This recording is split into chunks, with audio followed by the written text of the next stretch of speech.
আসসালামু আলাইকুম ফ্রেন্ড, আপনারা কেমন আছেন? আমি তো ভালো আছি। আজকে চিকেন কষা করতে করতে ভিডিওটা শুরু করে দিলাম। এখানে চিকেনটা খুব ভালো করে কষবো, কারণ চিকেন যত কষা হবে রান্নার স্বাদটা তত ভালো হয়। আর এখানে চিকেনটা খুব সুন্দর করে কষে নেওয়ার পর আমি একটু গরম পানি দেবো, কারণ রান্নাতে গরম পানি দিলে বলছে ভালো হয়, তার জন্য গরম পানি দেবো। আর এই পানিতে সিদ্ধ হয়ে যাবে, আর যতটা ঝোল নেবো ততটা করব। আর এইভাবে চিকেন কষা খুবই ভালো হয়। আর একদম ভাত নিয়ে চলে এসেছি, ভাত, চিকেন কষা, আলু আর বেগুন ভর্তা করেছিলাম আর টমেটো সানা করেছিলাম। এটা দিয়ে আমি ভাতটা আজকে খেয়ে নেবো। আজকে ভাতের তরকারিগুলো খুবই ভালো হচ্ছিলো, আর সানা শুনে দিয়ে ভাত খেতে খুবই ভালো লাগে।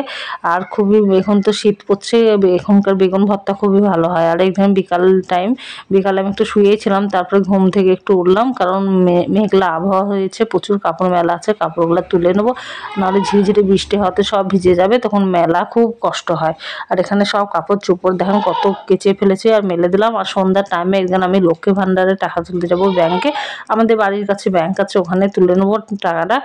আর আমার মেয়েকে বলছি কি আনবো না আনবো, তাই জিজ্ঞাসা করলাম, তো আমার মেয়ে বলেছে চকলেট আনতে হবে, তার জন্য আমি একটা চকলেট কিনে আনবো। আর আমি এদিকে যাচ্ছি ব্যাংকে, আর ব্যাংক থেকে আমি চলে এসেছি। আর আমার মেয়ের জন্য এই বেলুনটা নিয়ে এসেছি, এটা পেয়ে তো আমার মেয়ে খুবই খুশি হয়েছে। এগুলোর দাম 30-40 টাকা দাম, 35 টাকা নিয়েছে। তা খুবই ভালো জিনিসটা, আমার মেয়ে তো এত খুশি হয়েছে, দেখেন কতটা খুশি হয়েছে। আর বাচ্চারা তো এসব পেলে খুবই খুশি করে, আর প্রচুর খুশি হয়েছে। আমার মেয়েকে এবার আমি পড়তে বসাবো, আর ভিডিওটা বাড়াবো না, আপনারা আমার ভিডিওটা বেশি বেশি দেখবেন, ফলো করবেন, যাতে আমি নতুন নতুন ভিডিও ছাড়তে পারি। আর আমার মেয়ে দেখেন কতটা খুশি হয়েছে, খুবই খুশি হয়েছে। বাই।